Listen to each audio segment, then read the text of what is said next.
Welcome back to LaughLines and LifeLines Podcast. Okay. Welcome. Again, welcome.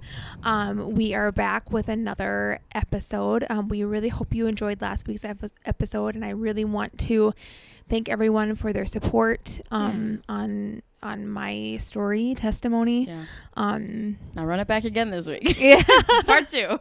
Yep. So now it's Elly's turn. So we're gonna jump right in. Can I give an honorable mention to my tattoo fit quick? Absolutely. First, I got a tattoo today. I don't actually know if you can see it. You gotta punch me in the face. It says, "Do all the good you can" in Spanish, which is the when I went to Guatemala in May, the organization that we traveled with was Mission Guatemala, and that was their mission statement, I guess. I was gonna say catchphrase, but that's not really right. Literally their mission statement. Their mission. True. Literally, You're so funny, right? But anyway, I got that 3 hours ago. So honorable mention. Does it hurt? Right now? Yeah. Not really. It's just warm. Yeah. I mean, this one, it actually hurt worse than I was expecting it to. Really? 'Cause this is my 6th tattoo. Mm-hmm.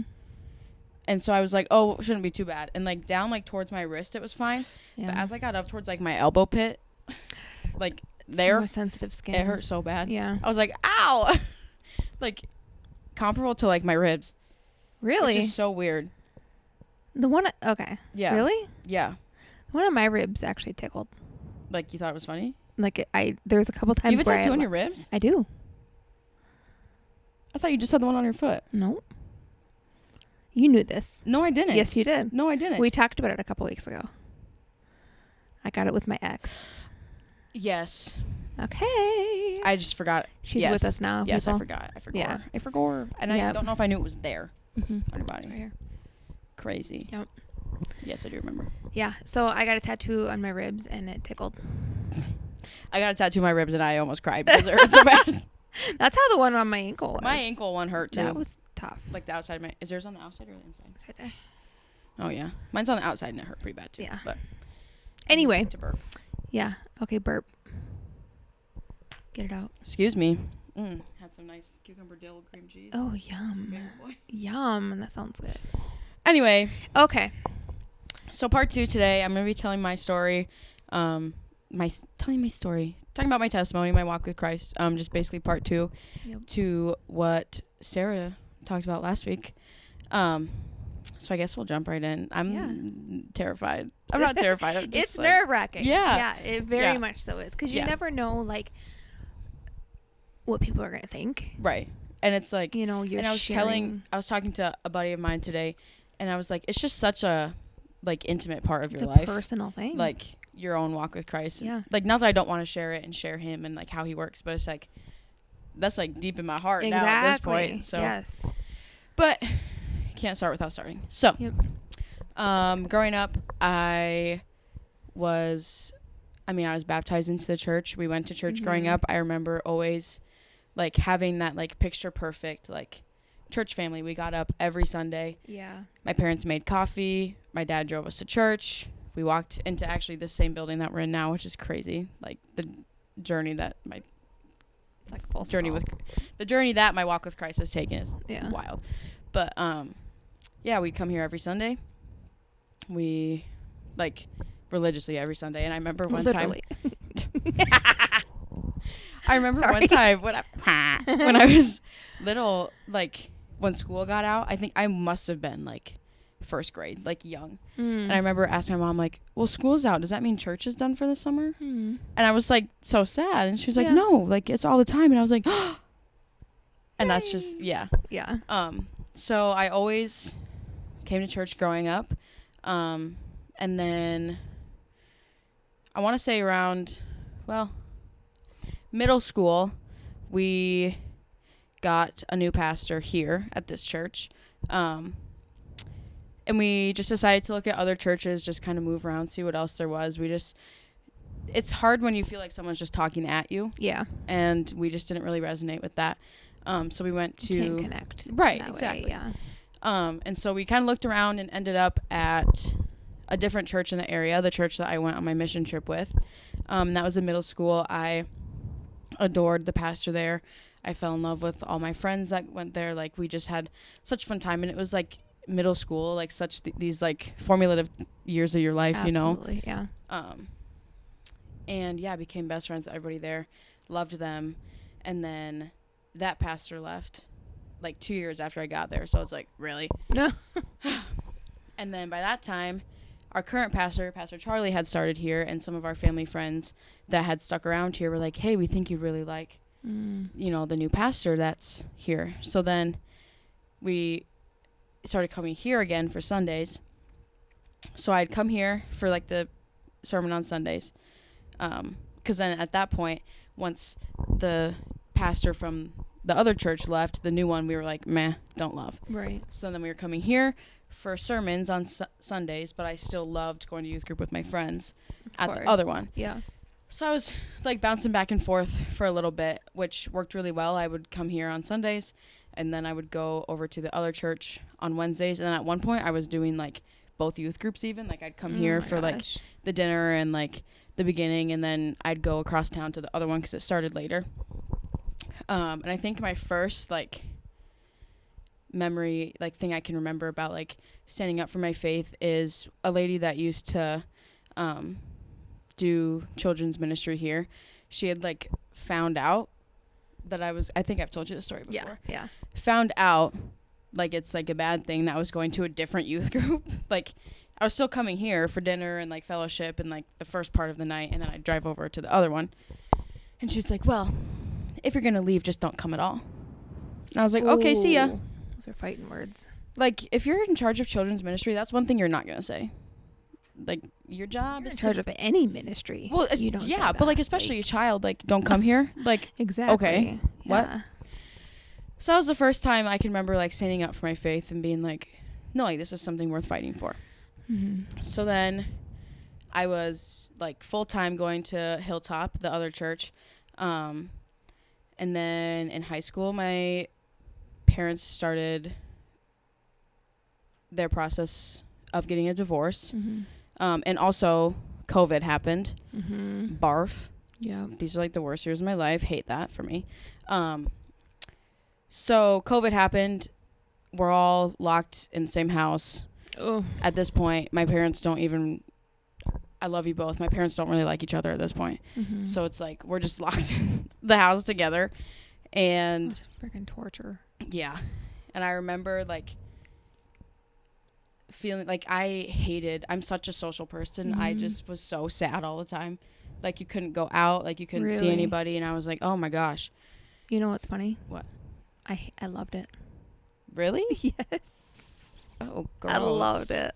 Well, at the beginning of COVID, that's also when I was pregnant. True. When I was very pregnant, like, the world locked down Oh, the month that I gave birth. Yeah. Yeah. So, like, I'm very much a homebody. So Yeah. when all this happened, like, my husband and I were like, this is so bad. But after a while, yeah. and after not getting to experience all those firsts with your baby, Right. like, yeah, we were experiencing them at home, but, like, nobody could come to the hospital. Right. Nobody, very, very few people came over to meet her Mhm. within the first year of her life. Oh, yeah. So, Yeah, my sister was a COVID baby, too. yeah. Because okay. So we Sorry, adopted. I'm No, not you're good. trying to- You're good.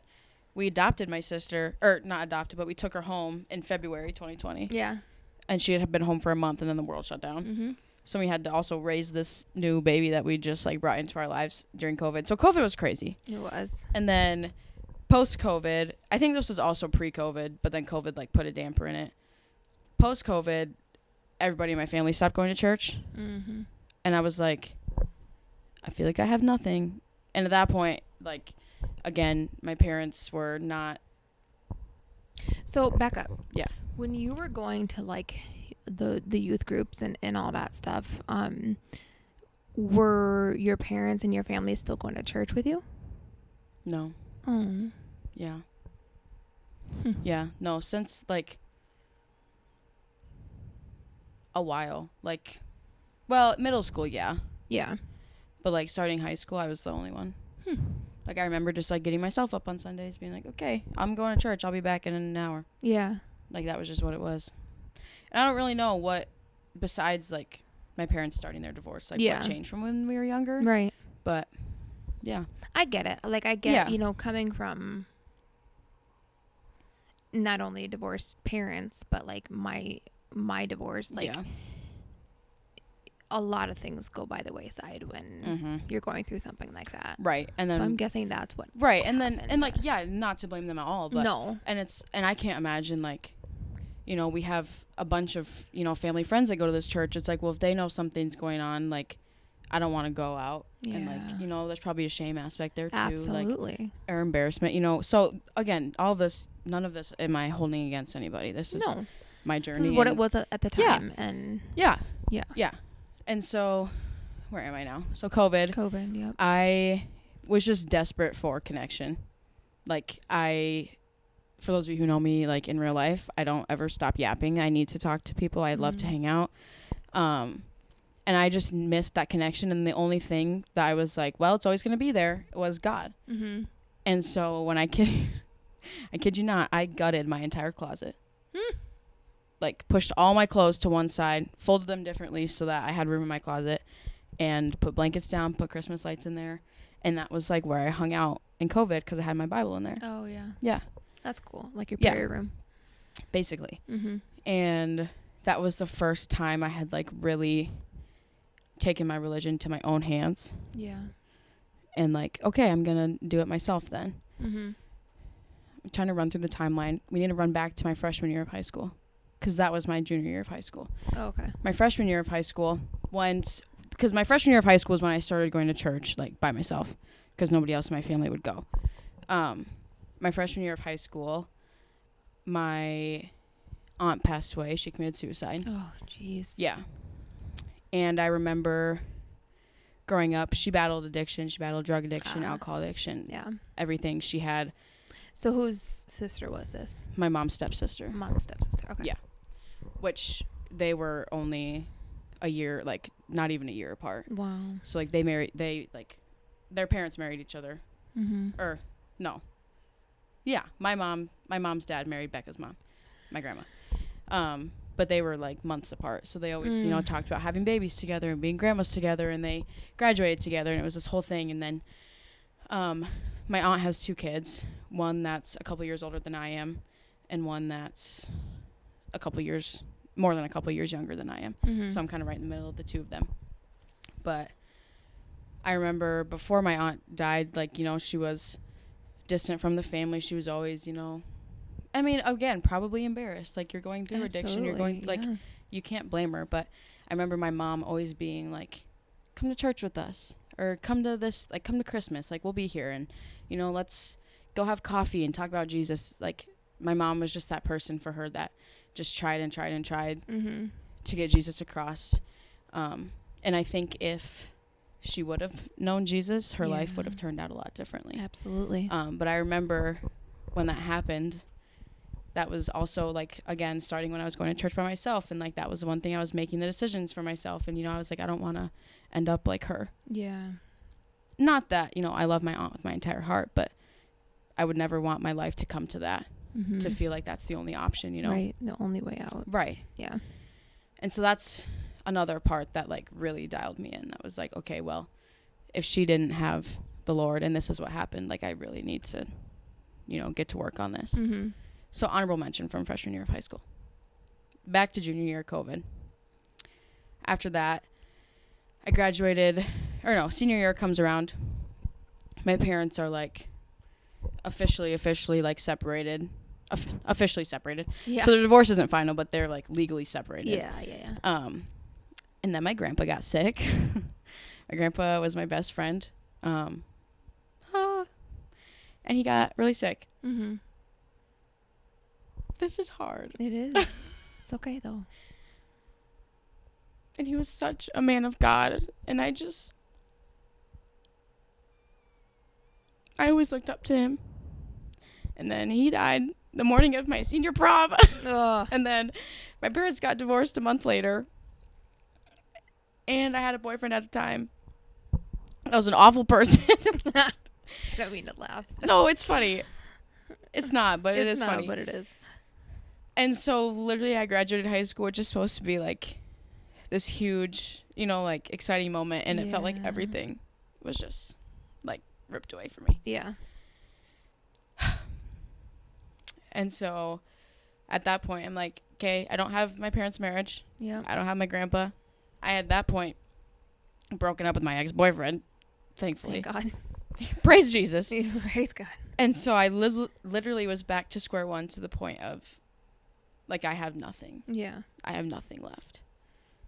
And so once again, Jesus is always there.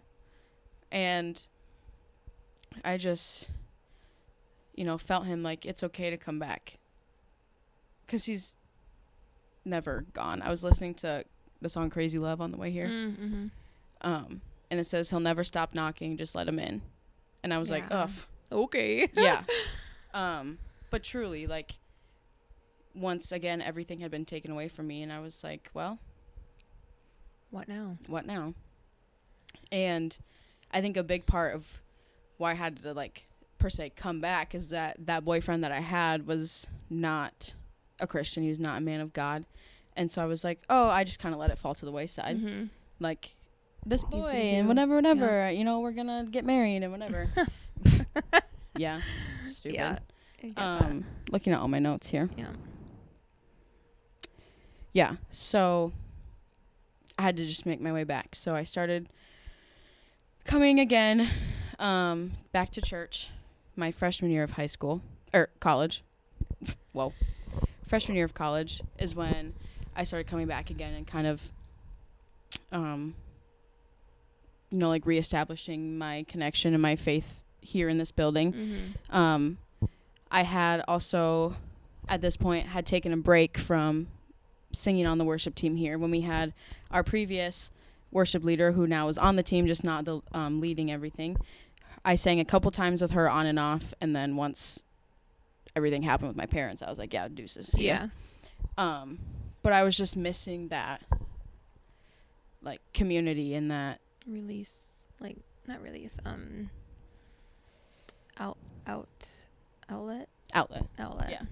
Yeah, that outlet and just that community. And I was like, I knew at this point, like, it's not going to be easy, so I'm going to need something. I'm going to need somebody. So I started just coming back to church my freshman year of college. And then by this time, my parents' divorce is completely final. And then once that was all final, I asked my mom, like, hey, why don't you start coming back with me? So slowly but surely, my mom started coming back to church with me. And then going into my just last year of college, I think halfway through the school year, I started singing back on the team again. Yeah. Which has changed the trajectory of my relationship with God in so many ways. Like, just having a group of people that, share the belief that I have and, have the same morals and values and are a safe space to have those conversations about Christ and, to be vulnerable and learn about him and learn about your journey with him has, like, saved me. Like, I don't know where I would be without this team.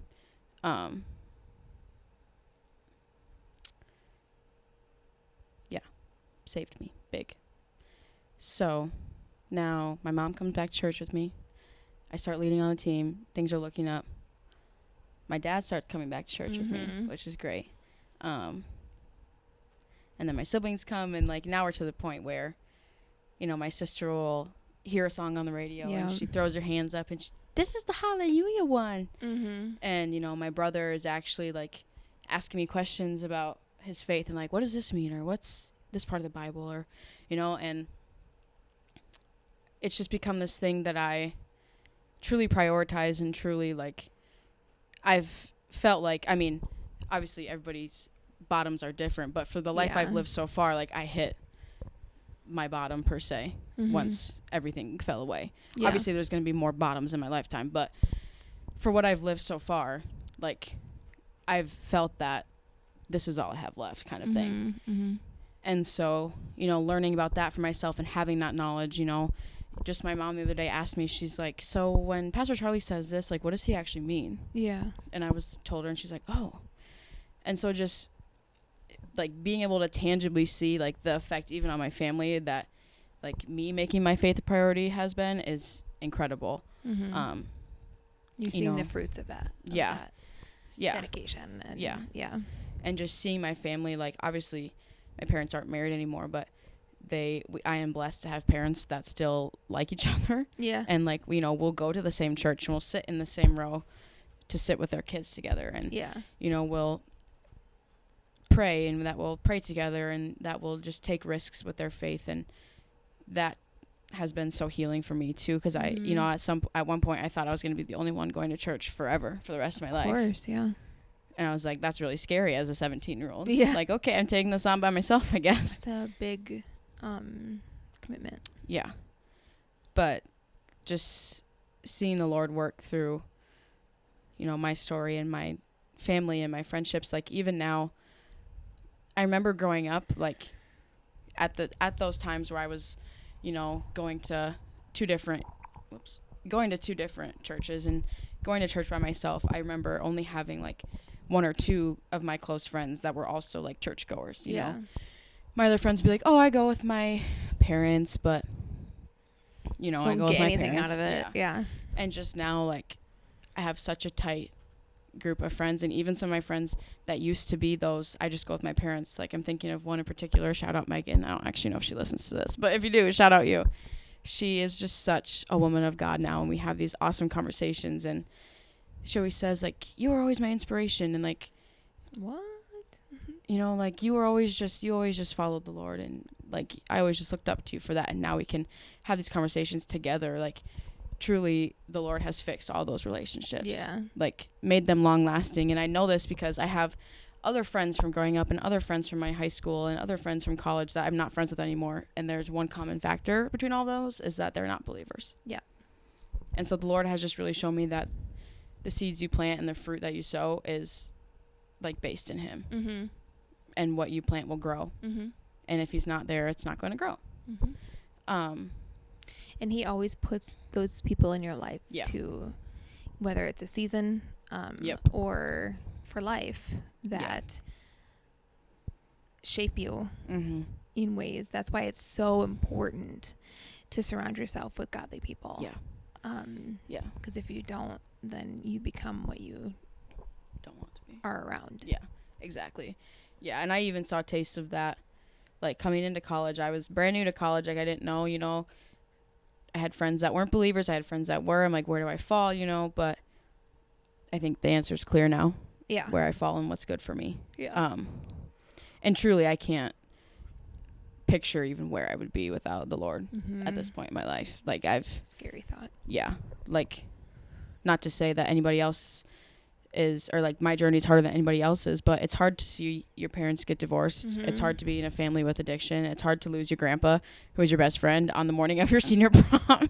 Like, it's almost comical because it all happened at one time. I get that. Like, and I grew up, thinking I would be, like, my grandpa would meet my babies, and, and my parents always said growing up, like, we're never going to get divorced. Like, we'll work through this. And then, they got divorced, and my grandpa died, and I was in a nasty relationship, and it just all, like, happened at the same time. So I truly don't know what would have happened if I wouldn't have answered that, like, ping in my heart from God, because He was like, I'm still here. Just because you have strayed doesn't mean I have. And I think that kind of is my testimony, like, just that phrase itself. Like, there are so many times that I've come and gone absolutely from the church, which I think anybody could say, but truly, like, there have been a handful of times where that's, like, this is all I have left. Yeah. And every time He picks up right where I left off. Like, He never forsakes us. He never forgets about us. And I think that gets lost sometimes. People absolutely. Are like, well, why did God let this happen to me? Why did God let this happen to me? And it's, a lot of the times you need to suck it up because you did it to yourself. Well, like, that's the age-old question. Right. Who's God if He allows these things? Right. And that's the key, is that He allows them to happen. Yeah. He doesn't, what am I trying to say? Well, like, anything that He allowed, like, there's always a purpose. Exactly. That's what I'm trying to say. I was reading this in scripture the other day, actually, and I think I brought it up in worship team Bible study, but it's like he allows these things. Like the Bible doesn't say that God's gonna make your life perfect. Exactly. I mean, like it says, Job. like he's basically gonna give you what you deserve. Exactly. And you know, he's a righteous God, and he's a graceful God. God is a just God, and he will do what is just for your situation. But just because he allows these things to happen, like, it's not like he wants you to suffer, it but doesn't make him any less but great. Oftentimes when you think about it, these bad things happen, and that's when we turn back to the Lord, because that's when we see him, and that's when we feel like he's all we have left, which is true for me. I lost everything for what a 17-year-old can lose. And that was all I had left. So, like, yeah, how can God allow this to happen to me? But at least he's still there. And you're always, coming back. Like, I just keep thinking of that crazy love song that I was listening to on the way here. Like, he will never stop pursuing you. He will never leave you. He will always be there waiting for you with open arms. You know, let's try again. Let's try again. Let's try again. Let's try again. And that's the beauty of free will, is like, because as humans, we can just walk away. Right. But thank God you have that free will to welcome him back over and over and over again. Yeah. And praise God for that. Yeah. Like, it just makes me emotional to think about. Like, he literally is always waiting for you. He will never, you're never too far gone. That's you're all never he a wants lost is cause. us. Yeah. Yeah. Yep. Never a lost cause. So, overarching theme of my story, my testimony, is you're never too far gone, and he'll always still be there. And it always gets better. It always gets better. Yeah. But awesome. That's me. And we're still going. We are still going. We're still working. And again, just because, like, I'm like, that's my testimony. I'm the best place I've ever been. Like, yeah, I chose to get baptized. I sing on the praise team now. But, like, girl, it still is hard out here. It still is hard out here. Yeah. Like, there's no... The devil is always trying to work and trying to get in and trying to make you busy and trying to, like, just because we have a testimony and we're like, oh, I love Jesus so much, doesn't mean that, like, everything's easy. That's the end of the story. like period, end of story. Yeah, no. No. That's one of the misconceptions that I had after I got saved, is like, oh, same. Is I'm in this high right now of that nothing has ever touched, even to this day. The high of, you know, getting baptized and being saved, and it's the greatest memories of my life. Yeah. But life doesn't stop after that. Bad things don't stop after that. Yeah. And no, I think keep going. Yeah. And I lost my train of thought. Okay, well then I'll go. Okay. No, but I think, like, just recently, like, you're talking about that high, like, you know, I got baptized in April, and I was on this, like, huge up, and, like, now we're finally getting to the point where it's like, okay, college activities are starting up again, cheer starting up again, school, like, I moved into an apartment, I've been running my tail off all summer, and I'm, like, finally reaching, like, I can recognize that I'm reaching, like, the part where Satan comes in. Absolutely. He's like, oh, you're getting busy. No, not today, Satan. Not today, Satan. Not today. But not today. Yeah. I was nervous when nervous when we started, you know, planning these episodes, talk about our testimonies, because it's like, what if, you know, like, thinking about our two stories, like, we have very similar stories, but they're very different in magnitude, and, like, just in different experiences. Like, I've never been married, I've never had kids, like, just different, and, like, you can't compare them, but in my mind, I'm like, what if it doesn't compare? But I was talking to a good friend of mine. It doesn't have to compare. No. And that's what I'm getting over and realizing, too. And, like, just talking to a buddy of mine today, he was like, you know, you're going to be sharing your testimony. Like, it's not about you. It's about Jesus. Exactly. Like, he's like, I'm the most boring guy out here, but Jesus is cool. And Jesus, you know, works through my life. So just to say, like, if anybody ever asks you to talk about Jesus, talk about him. Talk about your story. Like, if it's just, I grew up going to church and now I love Jesus with my whole heart. Praise God. Yeah. Because there are a lot of people who don't have that. Yep. And, like, testimonies are relative. So life true. Experiences are relative. Yeah. So who cares if they, you know, what I'm trying to say is, who cares if they don't compare, and in what area does that matter? Right. No, but just as someone with anxiety, we're sharing our testimonies. Yeah. Like, oh gosh. Oh geez, where do I start? Yeah. But yeah, your journey with Christ is going to be different than every single other person's on the planet. But just as important Yeah. as the guy on the street. Yeah. As the most famous pastor in the world. Mm-hmm. You know, but that's the beauty of it, is that Yeah. every testimony is relative, and when things happen to people, it's a very personal thing, Mm-hmm. and their relationship with God is even more personal. Yeah. And so I would never take that away from anybody, Right. or think any less of anybody Oh, right. for something they didn't go through. Like, that's ridiculous. Doesn't count. You didn't go through this. Exactly. And as long as somebody's following Jesus, that's Yeah. the greatest joy. As long as someone's trying Exactly. to follow, like, you don't. Yeah. Just try. Mm-hmm. I promise he's still there, waiting for you. Yes. He'll never stop knocking. I love that song. That's awesome.